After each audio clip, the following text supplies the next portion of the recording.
Hey guys, what's up? It's your buddy Tushar Singh Pro back on YouTube, and I know I don't do these kinds of videos, but you know, like, I was not sure whether I should download Resident Evil 7 because I was not sure that this game will be able to give me a solid FPS or even run at all on my computer. So what I did was I went to YouTube and then typed Resident Evil 7 and the name of my graphic card, which is AMD HD 770.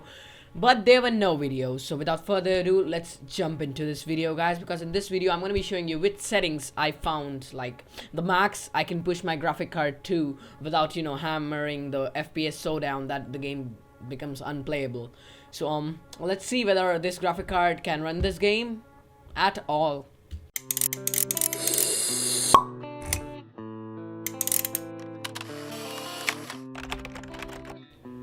So these were the settings that I found to be optimal. So the display is set, the camera level on, blood on screen normal, everything is almost like on, nothing useful here. Let's skip to the graphics section, shall we? Okay, so here I've got full HD resolution, 60 Hz refresh rate, full screen, 80-degree field of vision, variable frame rate. I'm not locking it VSync off. In rendering method I'm gonna show later. Texture quality medium, texture filtering medium, mesh medium, TAA and anti-aliasing, motion blur off, effects rendering low, depth of field on, shadow quality low, dynamic shadows on, turn shadow cache off. That's it. Ambient occlusion SSAO bloom off, lens flare on, volumetric lighting quality low, reflections off, surface scattering off, chromatic abbreviation on, and sRGB color space.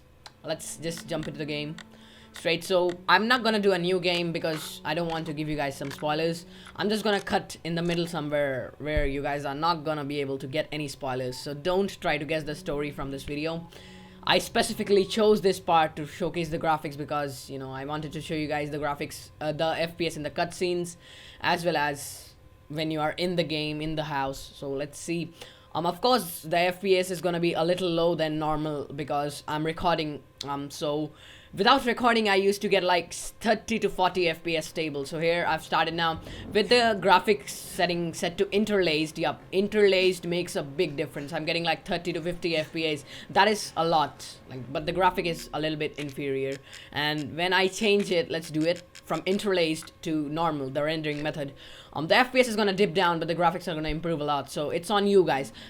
Personally, I would recommend not turning not setting the rendering method to interlaced when the game starts, because, you know, the mud and everything, the forest as a whole looks very bad. But when you are in the house, interlaced and normal don't make a big difference.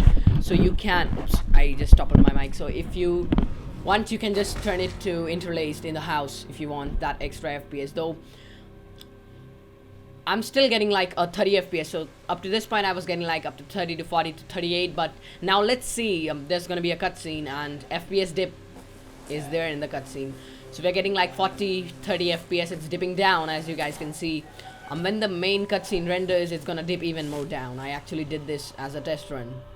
Okay, so right now I'm getting a very good stable FPS. At times it dips below 30. But when I'm like playing in the house, it's like a stable 30 to, you know, a minimum of 28, but I mostly get above 30. So in the cutscenes, but the story is a bit different. I get very low FPS with the normal setting. As you guys can see, the cutscene has started, and slowly my FPS will dip down. I don't know why that is, but that happens. Look, see, the cutscene starts, and I've got like 15 to 29 FPS. It just goes bam bam bam. When I'm not recording though, it is like 29 to 30 FPS. Look, it's like 15 FPS when I'm recording. So in cutscenes I get, without recording, around like 30 to 20 FPS, but while I'm recording, sure, it is dipping down a bit. So I would recommend the settings that I said. Do not keep the setting on interlaced when the game starts. Once you go inside the house, it doesn't make much of a difference. So you might as well keep it at interlaced for more FPS. So as you can see, I was getting like 16 FPS, and this is about it for this video.